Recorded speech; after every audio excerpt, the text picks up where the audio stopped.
Two absolute beasts locked in a cage. Now that's what a fight between Brock Lesnar and Jon Jones sounds like. It's the kind of dream matchup that UFC fans never got to see. While Lesnar was wrapping up his MMA career and making the leap into WWE, a young Jon Jones was emerging as the next big thing in the light heavyweight division. It's honestly wild to think about what could have gone down if these two titans ever faced off inside the octagon. But guess what? I'm here to tell you exactly what would have happened, and trust me, Brock Lesnar would have completely destroyed Jon Jones. Let me break it down for you. In case you didn't realize just how dangerous Brock Lesnar was in the UFC, let me take you on a quick trip down memory lane. Lesnar made his UFC debut in 2008, and the moment he stepped into that octagon, he was thrown straight into the fire, going up against none other than former champion Frank Mir. Now at this point, Lesnar didn't have a ton of experience under his belt, and he thought he could get away with giving just a little space against a seasoned UFC veteran like Mir. That mistake would cost him dearly. Despite dominating most of the fight, a single slip-up was enough for Mir to lock in a knee bar, forcing Lesnar to tap out. Very unusual guard. He's going for a footlock. Can he do it? Lesnar! He's gonna do it! He's over! But here's the thing, Lesnar didn't let that loss define him. He took it as a lesson, coming back stronger and more focused than ever. In his next fight, he unleashed complete domination, and just like that, he shot straight into title contention, facing off against Randy Couture. Now, what made Lesnar different from some of the greats is that he didn't let his ego get in the way. He knew exactly what not to do in that fight to avoid repeating the same mistakes. Instead of recklessly shooting for takedowns or throwing wild punches, Lesnar was much more strategic in his approach. He's doing here, Joe, is he's methodical, though. And that's what we saw a little bit of in the Heath Herring fight. He's patiently looking for that better position. Once the fight got back on the ground, it was goodnight Couture. Lesnar is trying to finish. Brock Lesnar pounding away on Randy Couture. Randy trying to survive. He's a short little shot.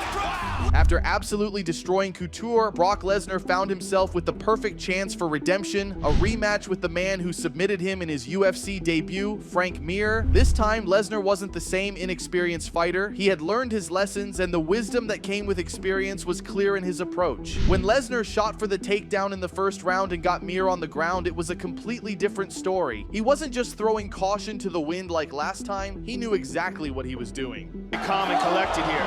And Brock immediately goes for the takedown. Frank dives down. He's got a hold of a leg. And he slips to half guard. It was top-level control where Mir simply had no room to breathe, let alone move or work his way out. Lesnar was relentless, pushing forward with a crazy amount of pressure, eventually setting up for a vicious finish in the second round. Lesnar, he's got so much power in those fists, Mike. Up against the Frank's in big trouble. That's it. Trying to finish it. That's it. Phoenix there. And it is all. Lesnar proved to the world that he wasn't just a knockout specialist when he faced Shane Carwin. In what many saw as a fight of sheer will and determination, Lesnar demonstrated his versatility. After being rocked by a brutal knockdown, most fighters would have crumbled, but not Lesnar. He weathered the storm, regrouped, and locked in an arm triangle choke. Elbow, he's okay here. He's okay for now. Brock tightens it up. Securing a submission victory and even earning submission of the night honors in the process. What made this win even more impressive was the fact that just before the fight, Lesnar was critically ill, battling diverticulitis and having to undergo surgery. Yet, in true Lesnar fashion, he shrugged off the illness, stepping into the octagon with a fire and determination few could match, delivering a masterclass performance that left fans in awe.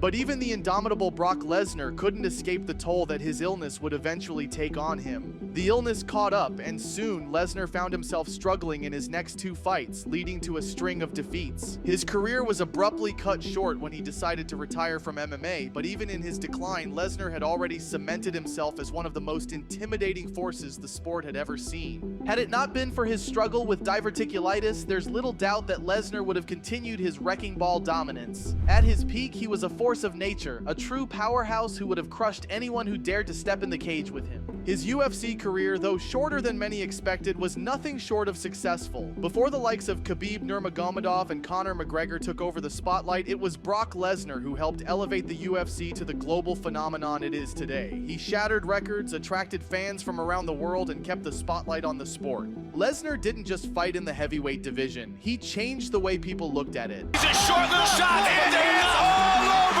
Brock Lesnar. At 6 feet 3 inches and 265 pounds of pure muscle, he was a physical monster. Even fighters like Cain Velasquez and Junior Dos Santos, who came after him, had to build their careers around dealing with that kind of strength. As Lesnar was winding down his MMA career, another star was rising in the lightweight division, the young, ambitious Jon Jones. A matchup between these two in their primes would have been one for the ages. If this fight ever happened, there's really only one outcome you need to know: Lesnar would absolutely destroy Jon Jones.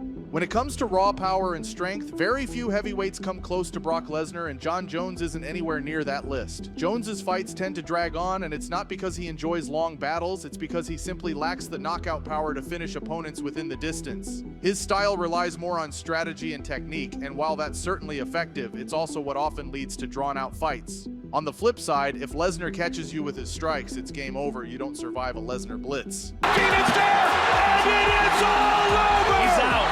Brock Lesnar is the undisputed! Yeah, you might say, but Jones is one of the best grapplers in MMA history. He has great fight IQ and can manipulate his opponents. Still! How good is Johnny Bones? How good? Wow!